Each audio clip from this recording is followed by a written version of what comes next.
Last week we talked about James Garcia. James Garcia was a man who was shot and killed by the Phoenix police here locally. It's right in our backyard, and it was one of those that was a little bit concerning because we didn't know much about what had happened. From what we saw originally, he was in a vehicle. I'm going to skip through a lot of the video, so let me give you some backdrop on this story. But there was a man who was sitting in a vehicle parked outside of a residence. Police get a call from somebody saying that a person who had tried to, the 911 caller says, somebody tried to stab me, and he's still here. He's out front of the house. So the police respond to the scene, of course, and they find him. They don't see a knife or anything like that, but they wake him up. He's asleep. He's passed out in his car, and they tap on the window and they say, you got to get out of the car. And he basically says, no. It goes on for 7 to about 10 minutes. And then what ends up happening is they identify a gun, allegedly, right? They say they see a gun. We never see it from what I saw. We don't actually see the physical weapon until the officer puts his hand into the vehicle and withdraws the gun out of there. And by that point in time, he's already been shot, 10, 15 times. They all unloaded from him from every angle of the car. Really hard to watch, really, sad thing. And of course, my initial thought on a lot of these cases is I think the police are just really too trigger happy. They're really itching for activity. They want action. They want to get involved. They want to do things that are exciting and fun. And I'm not saying shooting or killing somebody is exciting and fun for them. I'm sure it's very traumatic and hard. But my point is that police, they use a cannon when you don't need to use a cannon. You could use a small little BB gun. That's all you need. But let's take a look at this video because this was new. This is something that came out recently. I want to show you through it. I'm going to scrub through this video here quickly, and let's take a look. Hello, I'm Mercedes Fortune, Sergeant of the Phoenix All right, so let me... Police Department Public Affairs Bureau. I don't want to play the whole video. It's 11 minutes long, so let me just scrub it this way. Man, you got no weapons on you? Why am I getting out? Because we're doing an investigation here, and I don't want you sitting in the car while I'm talking to somebody, passed out. The conversation continues as the officer tries to convince Garcia to get out of the vehicle and over to a safe area. Put your hands on the wheel, man. Both hands on the wheel. Okay, we're investigating a crime at this house. Both hands on the wheel. They're still this going. This conversation continues with Garcia giving the officer. You're involved in that.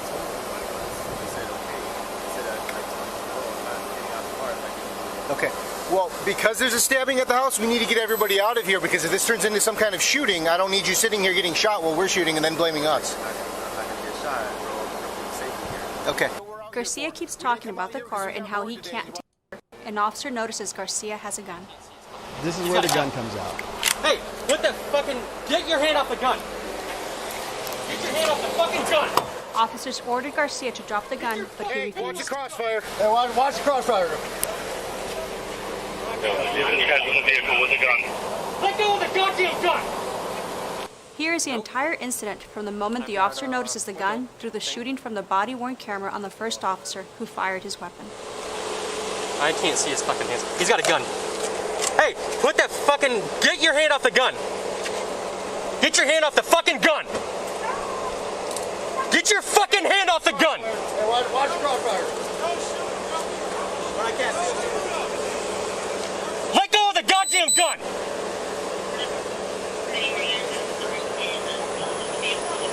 Hey, let go of that fucking gun! While you can't hear it, you can see Garcia mouth to the officer multiple times, "Shoot me, shoot me." Come over here. Get behind me. Bring him back. You right? Is it in his right hand? It's in his right hand. If he lifts it up anywhere, he's pointed it down, it's up. Hey, do not fucking move it. I will fucking shoot you. Shoot me, he says. Shoot me. He's not dropping the goddamn gun. Take the window. Take the window out.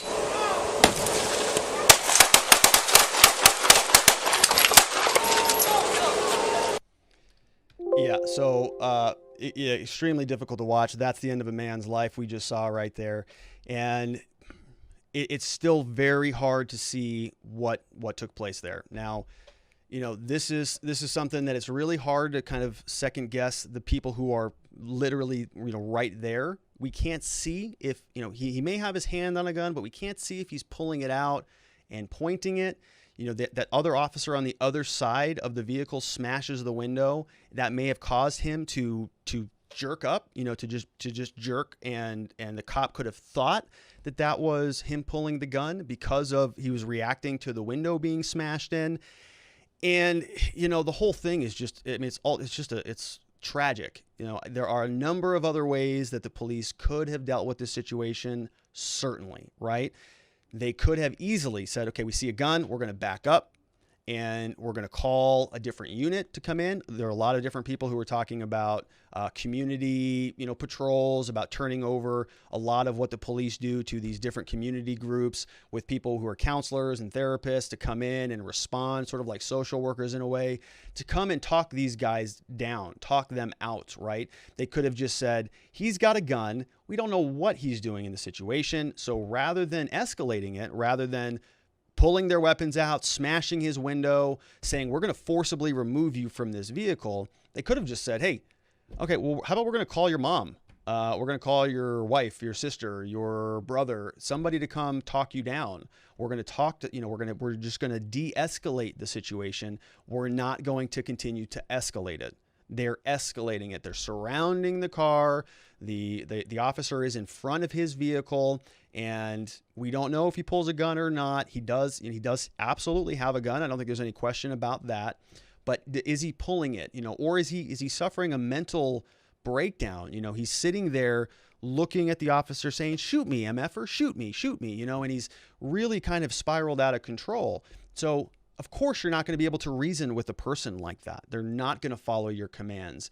Maybe he's having a mental episode. Something is wrong with this person.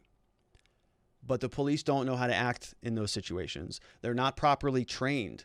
All they do is just get more and more aggressive. They start smashing windows. They start surrounding. They're calling backup. And so this guy's feeling more and more threatened, more and more cornered in his car. He could have been drunk. Maybe he's got a substance abuse problem. Maybe something happened at home with his wife. Maybe he's just a sick person. Something is wrong. He's not well. He's got a mental, what are they called? Serious medical trauma, something like that. SMI, serious medical condition, something along those lines. The word escapes me right now. But that's what it looks like to me. This looks like somebody who's he's hurting, he's in a lot of pain. And so the police, they show up and they just basically shoot him. Now, from just on the other side of things, it's really difficult for a cop to also understand, how to deal with that if they haven't been trained to deal with that. If a cop is there and they see a man who's pointing a gun at them, they have to, return fire. So I understand what happened from their perspective, and they sounded like they were seriously, afraid. I mean, he gave him a number of different verbal warnings. Take your hand off the effing gun. Stop it.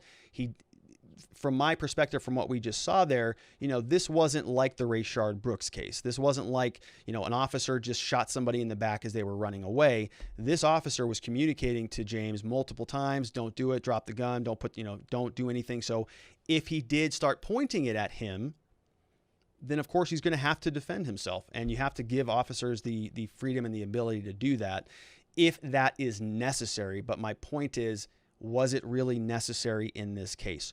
Why does law enforcement have to use these tactics when they're dealing with people who are clearly sick, clearly confused? There were about 5 officers there. Not a single, every one of them knows how to deal with people or has dealt with many people.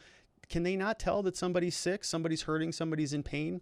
Can they not? Is there not another alternative to this? If somebody's not willing to leave a residence, do we just drag them out and shoot them if they're not compliant with that? Doesn't seem right. And it just did. Another man is dead because of law enforcement. And there's a number of different things that we can dissect and analyze, relative to that particular case. But another man is dead. The family, of course, is heartbroken. They're very upset that this thing happened. I got their statements. They're saying that